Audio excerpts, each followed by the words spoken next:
Hello, my brothers and sisters. We are going into part 2 of the Passion of the Christ with the Old Testament predicting the Lord and Savior Jesus Christ.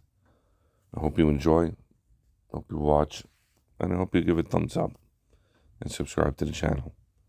Thank you very much for watching. God bless.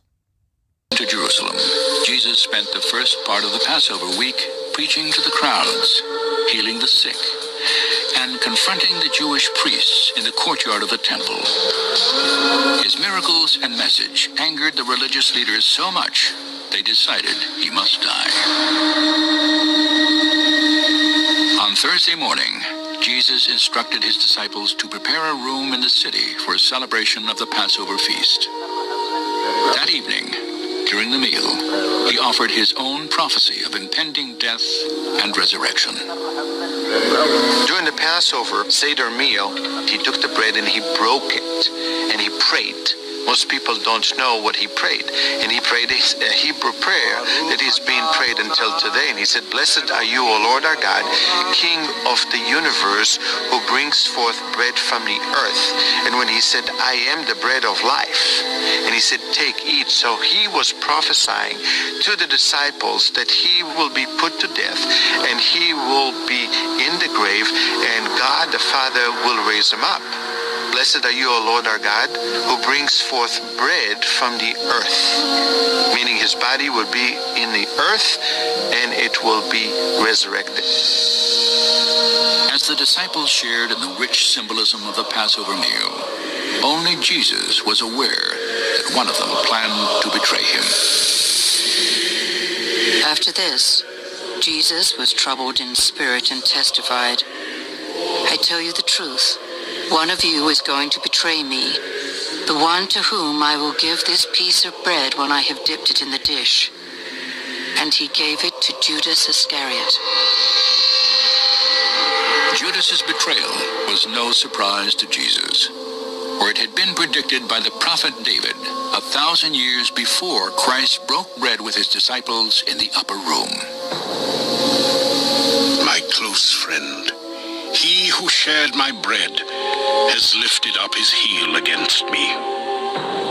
The specific details in that passage remind us that he's not just going to be betrayed by anybody, but by a friend, and then a friend with whom he breaks bread. You can't miss the fact that this is Judas at the Last Supper. It is so obvious that the prophecy literally shouts to us about its fulfillment in the New Testament. The prophetic vision of Jesus' betrayal did not end with David's words in the 41st Psalm. In 500 BC, Zechariah also foretold another crucial detail. I told them, "If you think it best, give me my pay." So they paid me 30 pieces of silver.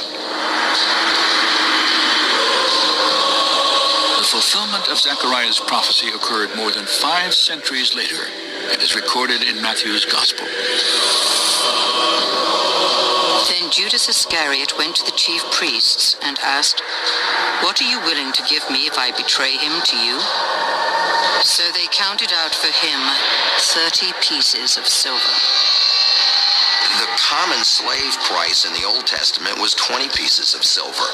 You may recall that Joseph's brothers sold him into slavery for 20 pieces of silver. With inflation over time, by the time of the New Testament, it was 30 pieces of silver.